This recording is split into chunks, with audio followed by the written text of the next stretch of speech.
connecting neighborhoods across the Treasure and Magic Valleys, telling stories from within our communities. This is Good Morning Idaho. Hey, good morning, Idaho, and thanks for joining us today. I'm senior reporter Roland Barris. Good to have you along. We've got a lot to get to in this next hour from our large team of neighborhood reporters. Eagle neighborhood reporter Greenlee Clark, for instance, is learning more about the alleged kidnapping plot. Just a bizarre situation in the Eagle foothills as prosecutors laid out new details on the incident and what they assert the motive was. Also nationally, President Trump making a major claim about Tylenol, linking the use of acetaminophen during pregnancy to autism. We break down what the president said and how medical experts are reacting. First, though, let's get the latest on our weather to start things off on a Tuesday morning. It's going to be a nice day, right, Sophia? Yeah, it's going to be another nice day ahead of us. Lots of sunshine. So there hasn't been too much to really say about the forecast this week other than it's pretty warm throughout our afternoon. So it feels like more fall in the morning. And then as you get ready for the start of your day, you've got mid-50s, so it's pretty chilly. So for the kiddos heading into the bus stop, just grab the light jacket. By the afternoon, though, it'll be a lot warmer. 70s into lunchtime, then maybe you're heading out for a walk after school. You're going to go play outside, lower 80s. So it is getting warmer today, but also growing even warmer into our Wednesday and Thursday. And then we see a gradual cool into the weekend. But I'm ready for it just to feel like fall all the time, Roland. I know, it's going to get here before you know, but boy, today's going to be nice. Thanks, Sophia. Appreciate it. We start with the news this hour in Eagle, that kidnapping plot. Our Greenlee Clark there in the courtroom lays out the allegations from the prosecution. 2 men remain in Ada County custody, accused of violently kidnapping a man in the Eagle foothills earlier this month.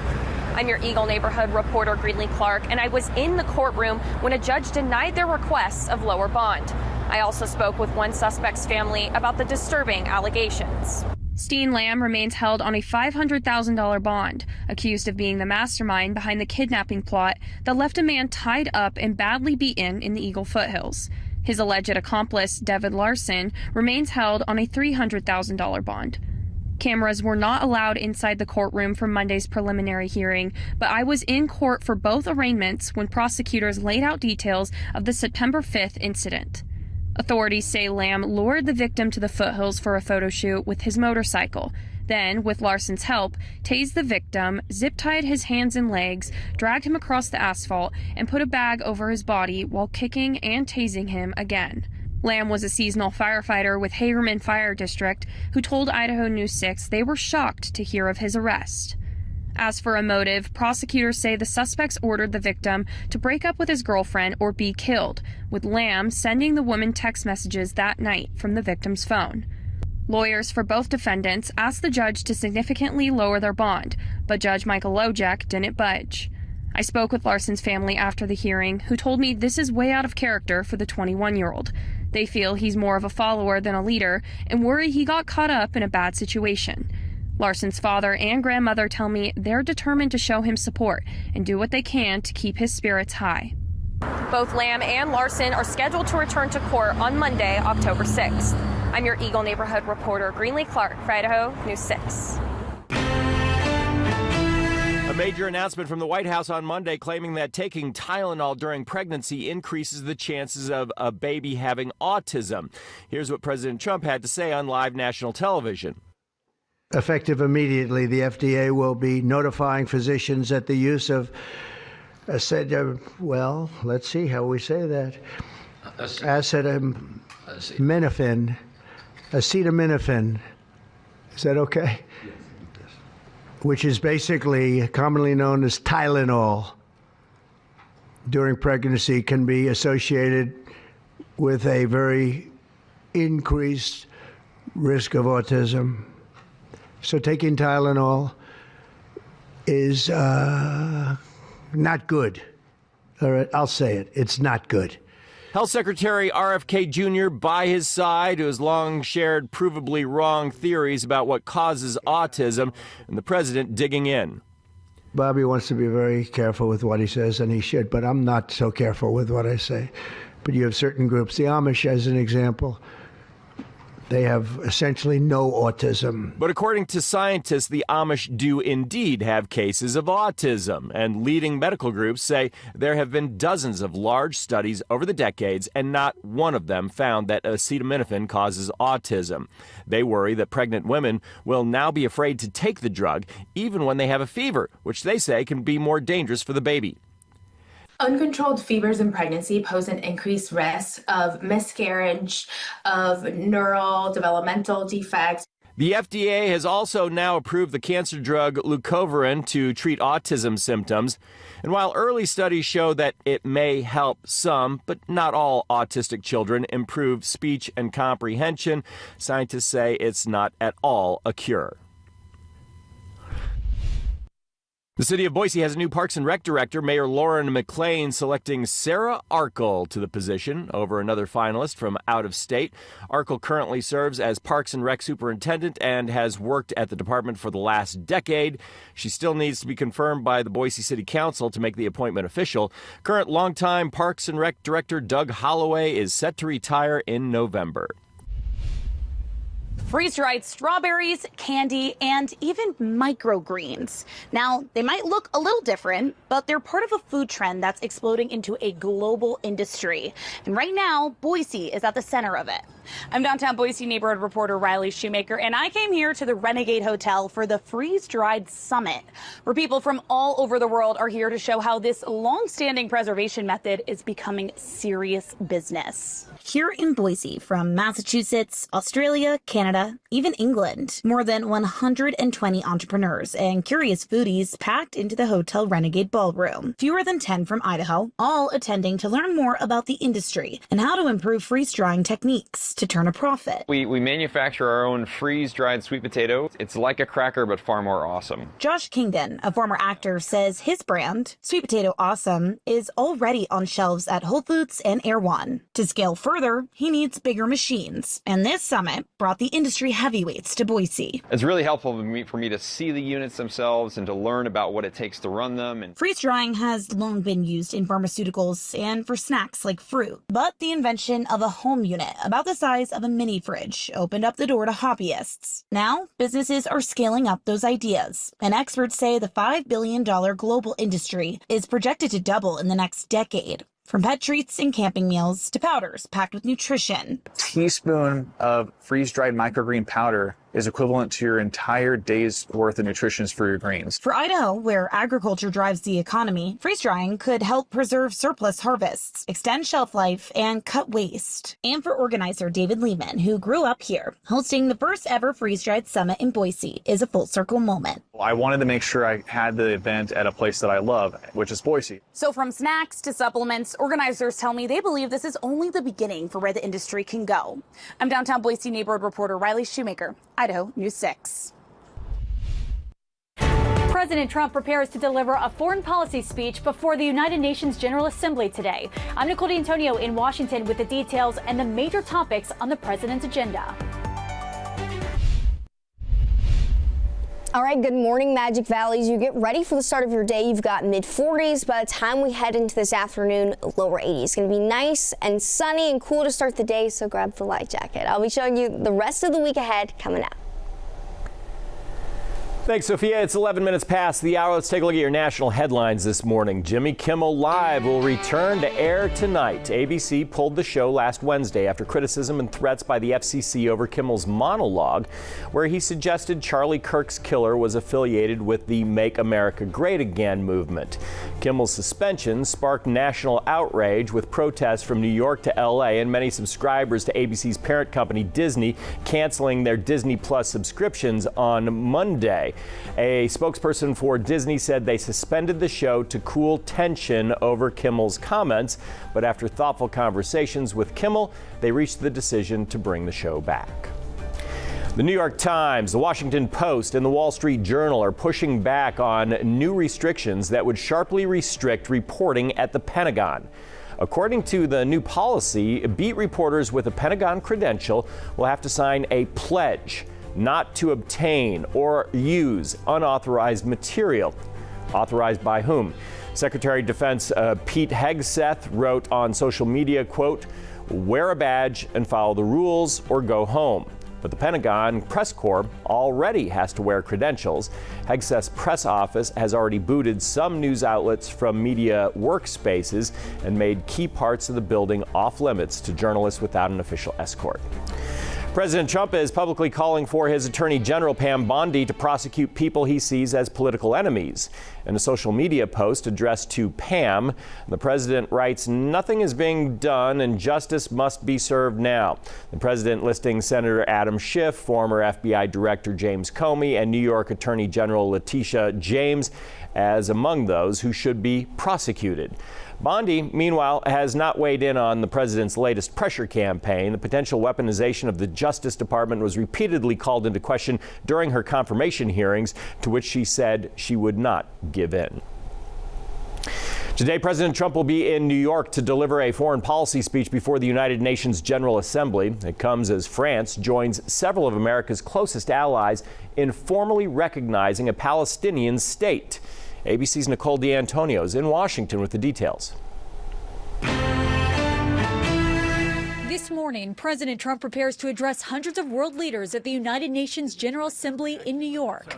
The president is expected to slam globalist institutions in his speech while making the case for his administration's foreign policy record, which has seen a significant reduction in foreign aid. President Trump will deliver a major speech touting the renewal of American strength around the world. The president is also expected to hit on the wars in Ukraine and Gaza while pushing for peace. The UN General Assembly has repeatedly condemned Russia's actions in Ukraine. On Monday, Poland's foreign minister had a blunt warning for Russia following drone incursions earlier this month. We know you don't care for international law and you are incapable of living in peace with your neighbors. Your insane nationalism contains a lust for domination that will not cease until you realize that the age of empires is over and that your empire will not be rebuilt. It comes as France joins a growing number of key allies, including Britain, Canada, and Australia, now formally recognizing a Palestinian state. Le temps est venu.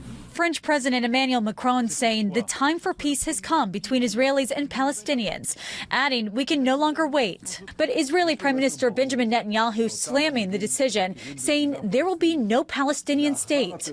President Trump also opposes recognizing a Palestinian state, but says he wants to find a diplomatic solution. President Trump is also expected to hold bilateral meetings with the UN Secretary General and leaders of Ukraine, Argentina, and the European Union. Nicole D'Antonio, ABC News, Washington. Sophia Cruz with the Idaho News 6 forecast. All right, happy Tuesday morning to you. I hope you are having a good morning so far and also just a good start to your week. It's a new day and it feels pretty chilly outside already. So if you are heading out early in downtown right now, we're sitting about 52. Very nice and quiet, but as the sun starts to come up, not only are you going to notice the cooler weather, but we are going to be looking a little bit hazier. So we've been seeing mostly northwesterly flow, which is really aided in bringing us some pretty comfortable afternoons. But also it's blowing down some of that wildfire smoke. So pretty light and hazy to kick off this morning, heavier over eastern Oregon, but as we start to see winds shift towards a southwesterly flow, this is going to eventually push it out of our Treasure Valley and leave that lighter smoke heading over into eastern Oregon and over our west central mountains. So just a heads up in case you maybe wanted to watch the sunrise today, it will be a bit hazy. Now on top of that, what you'll also notice is that as you make your way further onto the coast, take a look at how hot Medford is. 97 this afternoon, 100 in Redding. We've got 80s following here in our valley floors, but as we move a little bit closer to home, we actually are warmer than normal. So while it's still a pretty comfortable afternoon ahead, it still feels more like spring. So you've got lower 80s along your valley floors, mid 70s to follow in your mountains. And on top of the warmer afternoons ahead, you may have also noticed we have started to pick up a bit of a breeze. So the breeze will continue to stick around for today and tomorrow. Right now, we're looking at potentially some gusts getting upwards towards 15 over to 20 miles miles per hour, specifically as you head over into Mountain Home and into our Magic Valley. So expect these breezy conditions to really stick with us for the next 2 days. The reason we're seeing this is because of an upper level low centered right over to our east. But for us, we're seeing the impacts of a ridge. So that's why it's getting so hot in Oregon and down in California. But as these two systems interact, what actually happens is it creates a stronger pressure gradient. So because of that, we start to see stronger winds at the surface. Now, as those systems start to eventually shift off to our east, you'll start to notice that we will just start to see a quieter pattern as we get ready for the weekend. But also, there's not very much change on the map. So while we still remain pretty nice and warm through the week ahead, we only really see a few clouds increase into next Monday. Not very much rain. It's overall just a quiet weather week. So when you take a look at the extended, it is pretty nice. You've got mid-80s Wednesday and Thursday over the weekend. Lower 80s make a return, but we get pretty warm even Sunday and Monday. Mid-80s continue to fall. So pretty warm start to fall. Idaho 2 Fly is a group that supports, educates, and helps men with cancer. For Idaho News 6, I'm senior reporter Don Nelson. Idaho 2 Fly is more than just a group of men going out and fly fishing on the river. They're there to support, educate, and help men with cancer. Oh, by the way, Doug, you got bladder cancer. Doug Zamzo will never forget what doctors discovered that day when he was being treated for an abscess on his liver. How did you keep a positive attitude? Well, it's the engineering background in me. I stayed occupied with fishing and helping other people, and I tried not to dwell on the cancer. We offer 101 fly fishing classes. Dr. Bob Calhoun has been a member of Idaho 2 Fly since 2012. They fundraise so they can take men dealing with cancer on fishing trips around the state throughout the year. We get the feedback all the time from our men with cancer that when I was out on the stream, I didn't think about my cancer. I asked Dr. Calhoun, who focuses on brain cancer patients, can the quiet solitude of fly fishing really help in recovery? Yes, Don, that's in the medical literature. So anything we can do to allow them to relax, calm their nervous system, distract themselves, very important. Idaho 2 Fly, one more cast. President of Idaho 2 Fly, Steve Graybeck, put it this way. The first day when I first found out about it, it was a shock. The real shock came a year later when I thought I was clean, and I wasn't. I had to go through more treatments, and that was a very difficult time. The nurse at the Idaho Urologic Institute handed me a brochure on Idaho 2 Fly, said you need to go here. Graybeck reminds men of all ages to get your wellness check every year. Make sure you go to a urologist or your regular doctor. Don't wait, because it can creep up on you quickly. A Real Hope fundraiser is planned for the end of October at Jump in Boise. Go to Idaho 2 Fly's website if you'd like to help. Reporting from the Boise River, I'm senior reporter Don Nelson, Idaho News 6. If that looks like fun, you should know Boise State offers fly fishing courses. The one credit class is offered through the Bronco Fit Activities program, and it fills up almost immediately each fall. It's a highly skilled form of fishing that actually causes less damage to the fish for catch and release. Check it out and find other courses in the Broncos Fit Activities program under the School of Kinesiology. And it's a great way to relax, too. Thanks for joining us this morning on Good Morning Idaho. We have a lot more in store for you today. Here's a look at what's still to come from your neighborhood reporters. In downtown Boise, people from around the globe are here to talk about the future of the freeze-drying industry. Mountain Home volunteers are rolling up their sleeves with Idaho Fish and Game to protect wildlife. How you can join in. Now we'll look outside from the Treasure Valley Chevy Dealers Tower Cam.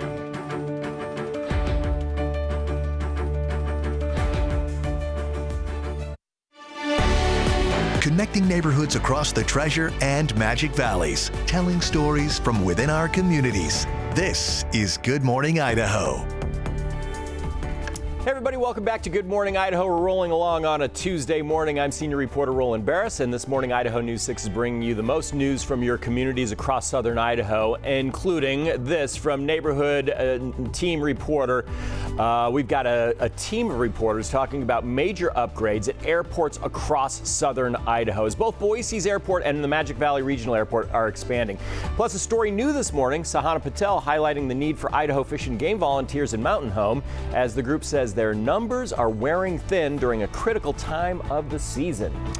But first, let's get out and check on our weather with Sophia Cruz. It's going to be a nice day today, but a little chilly this morning. Yeah, it feels more like fall throughout our mornings, but the afternoons reflect more of the spring. So it's the nicer weather, especially if you still like the warmer conditions and you want to hang on to them a little bit longer. I don't blame you, but I do miss fall, and it feels like that as you head out the door. You've got lower 50s as you get ready for work. By the time you maybe head into work, lower 60s, lunchtime 70s, going to be perfect patio weather, and this afternoon we stop at 81. Now, as we head into the evening, it is still pretty nice out there. You've got mid-70s heading into 7 o'clock. Overnight, we cool to the 60s. So nice day ahead of us rolling. There's not too much to say, but again, it's fall and it just feels pretty warm throughout our afternoons. Yeah, it's really nice weather this time of year. Thanks so much, Sophia. Appreciate it. And we turn to the news now. And tonight, Jimmy Kimmel's going to return to late night television. His show, of course, was suspended last week after Kimmel suggested that Charlie Kirk's killer was affiliated with the MAGA movement. The move ignited a nationwide debate about political pressure and protecting free speech. But not all ABC stations will be airing his show tonight. ABC's Perry Russum has the latest.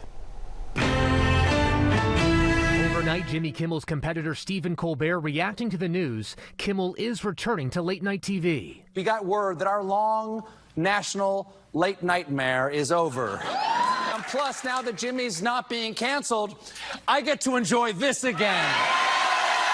Disney ABC announcing the decision after pausing the show indefinitely following comments Kimmel made last week about the killing of conservative activist Charlie Kirk.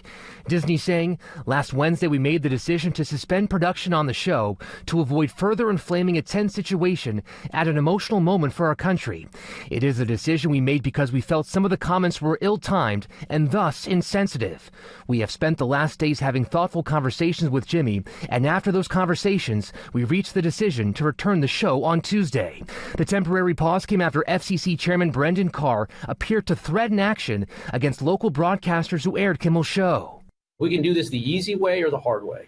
These companies can find ways to change conduct, to take action, frankly, on Kimmel, or there's going to be additional work for the FCC ahead. Yesterday, Carr denied threatening to revoke the licenses of ABC stations that aired Kimmel's show, saying instead Disney made a business decision to take the comedian off the air. That takes place between local television stations that are licensed by the FCC and what we call national programmers like Disney. They work that out, and there doesn't need to be any involvement of the FCC. Sinclair, one of the biggest owners of network TV affiliates, says it still will not air the show despite Kimmel's reinstatement. The company saying discussions with ABC are ongoing as we evaluate the show's potential return. Perry Russum, ABC News, New York. We're seeing new photos this morning from a deadly crash where a car went off Highway 55 and into the Payette River over the weekend. The Idaho Mountain Search and Rescue Unit says one man was pinned downstream with his foot trapped under a rock. Rescue crews use specialized rope systems to raise and lower equipment, positioning their craft to recover the man. The rescue unit says 15 volunteers, as well as Garden Valley Fire, Idaho State Police, and the Idaho Transportation Department, as well as the Boise County Coroner, all responded to the incident. As Idaho News 6 reported, lanes on Highway 55 were closed for 12 hours. A 45-year-old Caldwell man died in the crash, and a 25-year-old passenger was taken to the hospital in an air ambulance. Idaho State Police are investigating that crash. The next time you catch a flight out of Boise, you may notice some changes at the airport with a major expansion project getting ready to take flight. I'm your Boise Airport neighborhood reporter Brady Caskey with more on what's in the works and the contractor now cleared for takeoff to build the brand new Concourse A. Construction is the name of the game right now at the Boise Airport. Shauna Samuelson with the city of Boise says people flying in and out of the Boise Airport will likely see some changes. The goal of this project is to have the least impact on passengers possible. A new batch of local restaurants and concessions recently opened with more on the way. Construction on the new rental car center is nearly complete, but the big attraction is the construction of the new Concourse A, which could bring up to 10 new gates. Hensel Phelps was selected out of 7 applicants to lead the charge on the massive airport expansion and to weigh in on the project every step of the way. The contracted project should not exceed $700 million, all of which will be paid for by airport revenue and a passenger facility charge, which is added to every airline ticket at every airport across the country. The rental car center behind me will be finished soon and will be home to the city's largest mural. That will be unveiled in April of 2026. Reporting from the Boise Airport, I'm Brady Caskey for Idaho News 6. Some major upgrades are starting to take off at the Magic Valley Regional Airport. I'm your Twin Falls neighborhood reporter Joey Martin at Joslyn Field, where thanks to federal funds, the small regional airport will soon get some fresh runway upgrades. It's been identified that we need to rehabilitate the main runway, which hasn't been rehabilitated since the late 90s. Magic Valley Regional Airport Manager Bill Carberry says the airport, managed by the city of Twin Falls, is part of the Federal Aviation Administration's infrastructure, and thanks to $20 to $25 million in federal funding, the airport will get a runway upgrade. We're rehabilitating the lighting, we'll be doing some grading, the surface will be removed and put back. So it's a time to really rehabilitate that main runway and keep it in good shape for the next generation. For the many local commercial businesses that call Joslyn Field home, the upgrades equal growth. We like the growth. We like the ability to expand because you're always looking to be bigger, to be better. Right now, the project is in the environmental impact stage and will soon move into the overall planning and design stage. So we'll be looking at design work in 2026 and potential construction in 27 and 28. Airport officials say there will be multiple community open houses during the design stage, and once those designs are complete, we'll learn more about the final budget for this project. Reporting in Twin Falls, I'm your neighborhood reporter Joey Martin, Idaho News 6. For the past 20 years, Metro Community Services has been more than a ride. They've been a lifeline, whether if it's getting to the doctor, the grocery store, or even the Napa Senior Center. Older Idahoans and people with disabilities have been catching more than just a free ride. They've been catching a break. I'm our neighborhood reporter Leslie Solis, learning how a local nonprofit is helping put independence and connection back on the map, one drive at a time. Mobility is such a critical issue. A local nonprofit, Metro Community Services, offers more than just a ride. It provides a connection to the community. Pick up a lot of people every day, and some of them you get to know quite well. While riding along, I met longtime riders Edna Waldrum and Stephen Hyder, who tell me they rely on the service every week. This is a wonderful service. The rides and the bus drivers are wonderful. And when I lived in Boise, I had to pay for this service. Metro Community Services CEO Grant Jones says the goal is to provide free transportation for people who otherwise wouldn't have mobility options. We transported 11,000 people in Canyon County last year. We're on target to exceed that this year. But with tremendous growth, the service is limited to 6 drivers and their vans. We provide a service that's very unique. In fact, we kind of call it the hometown service, where you actually go from door to door. They'll be assisted going into a senior center, taking them to a medical appointment, getting them back on the bus after a medical appointment. Real personalized attention. Now the organization is hoping to raise money with a special event. So we have the Race for the Rest of Us coming up on October 11th, the first one in the area. It's a very fun, wacky kind of event. It's all intended to be fun, but to raise funds for our transportation program and raise awareness about Metro Community Services and what we do in the community. And that's all part of that hometown feel that we pride ourselves on. Jones tells me they hope to bring more drivers on and vans as more future events are planned in hopes to bring more funding for more people to have access to this. I'm your neighborhood reporter Leslie Solis for Idaho News 6. It's 6:37. Let's take a look at what's happening today in your neighborhood. Boise residents in districts 3 and 5 are invited to join a town hall meeting this evening with Boise City Council President Pro Tem Meredith Stead and Council Member Kathy Corliss. The open community meeting serves as a chance for City Council to directly engage with the people they serve to hear about the issues that most matter to them. That's tonight at 6 o'clock at the library at Hillcrest and Overland.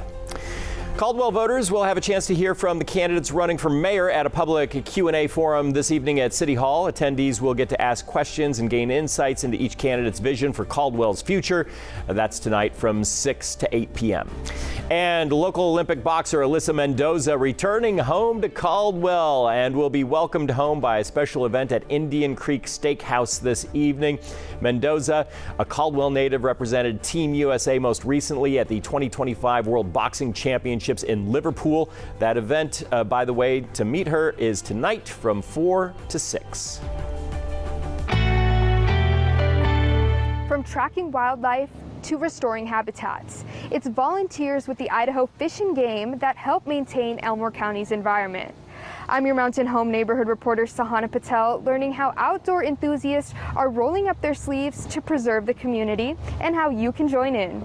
On land and in water, Idaho Fish and Game volunteers are getting their hands dirty to help the state's environment. In Mountain Home, local community members are pitching in to make a difference. We do the free fishing day out here at Legacy Park. When pheasant season is open, we go out and toss out the pheasants in the hunting area. But the Mountain Home group is thin. There was only 3 of us left.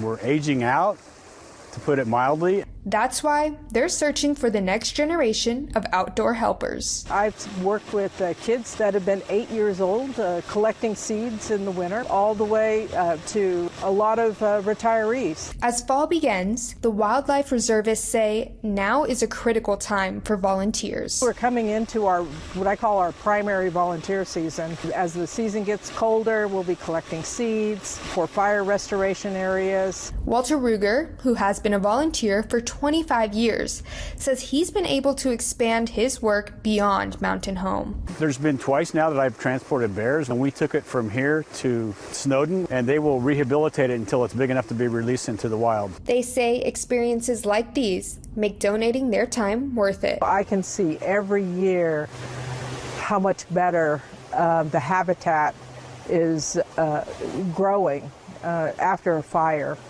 And so that kind of gives me a good feeling that I'm making a long-term impact. If you're a hunter, it's great to get out here and help rehabilitate the areas that you hunt in. And if not, it's just good to get outside. For anyone interested in joining, the group will be hosting an information fair Tuesday at the Pioneer Federal Credit Union headquarters in Mountain Home at 6 p.m. I'm your Mountain Home neighborhood reporter Sahana Patel for Idaho News 6. No decision in an appeal to withdraw permits issued to an energy transmission line that first received approval over 30 years ago. No decision in an appeal to withdraw permits issued to an energy transmission line that first received approval over 30 years ago. I'm your Jerome neighborhood reporter Lorian Nettleton, and the SWIP energy transmission line would link southern Idaho with Las Vegas and southern California. It was the topic of discussion at a hearing at the Jerome County Commission on Monday night. There is, I emailed Ryan and verified it. There are no maps, nothing accounted for in Jerome County zoning ordinance. Appellant Dean Diamond testified the planning and zoning approval of a special use permit was incomplete and the county had not incorporated the right-of-way for transmission lines issued in 1993 into county planning documents. We're common folk, and we're asking the board to help protect our rights as common folk because most of us don't have the resources to fight them or do it. So we depend on the county to make sure our rights are protected. And when I bought the piece of property that I live on, nobody saw fit in planning and zoning and the commission to make sure that new property owners in that 3-mile strip were notified that this was a project.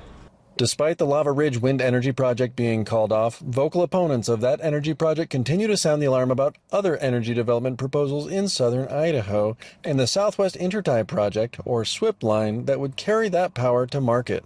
How similar is this SWIP line project to the Lava Ridge? Can they be split apart, or is it part and parcel? Well, I personally believe that they're intrinsically connected because there has to be power generated to put on those lines for us to go and transmit them. Great Basin LLC is a subsidiary of LS Power, the same company that sought to build Lava Ridge, Their representative Lane Singleton said the intertie was a standalone project and did not rely on or trigger new energy development in southern Idaho. Kevin Jones of Eden testified in favor of the intertie. From an agriculture and business perspective, reliable energy infrastructure is not optional, it is essential. The commission tabled the hearing for more time to consider all the evidence and will reconvene for a decision on October 7th. I'm your Jerome neighborhood reporter Lori in Nettleton, Idaho News 6. All right, our neighborhood of the day is Magic Valley. It's nice and cool through the morning. You've got mid-40s as you head into 8 a.m. By this afternoon, you'll be sitting at 82. Nice and sunny. I'll show you the rest of the week ahead in just a bit. Sophia Cruz with the Idaho News 6 forecast. All right, your time is 6:48, and as you get ready for your morning, it's nice and chilly, so grab the light jacket. You've got 47 waking up in Twin Falls. Nice, gorgeous start to the day, but you'll notice as the sun starts to come up, we will look at a bit of light haze, especially over the Magic and Treasure Valley, so just a heads up. If you're waking up in Eastern Oregon, it'll be densest here from Baker City into Ontario. Even our west central mountains will get a bit of smoke, but as we start to see a more southwesterly flow, this will eventually lead to lighter smoke throughout the day, and that'll help us clear out. So again, it will get gradually better. We just got a little bit more time before we get there. Now, as far as our drought conditions go, we are still abnormally dry in the Treasure Valley, but we also have severe drought down to extreme in the Magic Valley, even over up into northern Idaho. Exceptional. So pretty dry conditions for the month of September overall. We have been, monitoring our precipitation, and normally we talked about this about a couple weeks ago. We actually average about just a little under half of an inch for the month of September. We're just sitting a little under a third. So we're almost there. It's not too far off, and it's not what we looked like at the start of the month, but it again has just been an overall pretty dry September, and on top of that, hot. Remember, at the first of the month we were also sitting at 101. Now we will start to see more changes as we head into October. One of the biggest ones is finally getting some moisture back, and our precipitation outlook shows us that as we head into next week that this is actually going to be a good time for us to possibly see some rain heading into next Tuesday. So it's giving us that above average likelihood of seeing some precipitation back on the map, which we do need some really rain here. Now, either way, as we head into October, it is still looking pretty warm for many of us in the U.S., but specifically us closer to home. The afternoons have still been warmer and haven't necessarily felt just like fall yet. But as we get through the next couple days, we're going to continue to see this ridge amplify over us into Wednesday and Thursday, bringing us the warmest days of the week. Right behind that, we do slowly and gradually get a little cooler, but it's not going to, again, feel the coolest that we've seen or that what we would expect for our fall-like temperatures. So as we head into next Monday, pretty dry, cool. We'll slowly see some clouds increasing into our Tuesday. Not very many changes to come, though. So when you take a look at the forecast, it's still pretty quiet and warm. Wednesday and Thursday, you've got 86 coming your way, so pretty copy and paste at that, too. We cool slightly into Friday as a weak and dry cold front comes in, and then right around the corner, we're back to those mid-80s Sunday and Monday. So it feels like fall in the morning, but the afternoons feel more like spring. Still nice and sunny, though, and perfect for outdoor activities. If you want to read more about the forecast, you can head on over to idahonews6.com. Otherwise, it's 6:50, so let's go get you ready to head into your morning commute. The Idaho News 6 traffic report is brought to you by Champion Windows. All right, it is 6:50 and we are giving you a live look of downtown. Not too much change this morning, and it's actually really quiet out there at the moment. It is still pretty early, so again, just a time check for you. It's 6:51 and taking a look across the area. There's a couple of areas of slowdown that we're already looking at and monitoring. Closer to home and in Meridian, if this is where you're at, it's nice and quiet here. West Franklin Road, West Cherry Lane. As you make your way onto I-84, we're also already looking at some slope as you approach Garrity Boulevard. Also, Karcher Road. No surprises there, both in that west and eastbound lane. So if you're heading in those directions, there is some slowdown. Just be prepared for that as you head on your roads. Here's a look at Broadway Avenue. It's starting to pick up just a bit out there. I'll continue to keep my eyes on the roads as we head through our Tuesday morning together.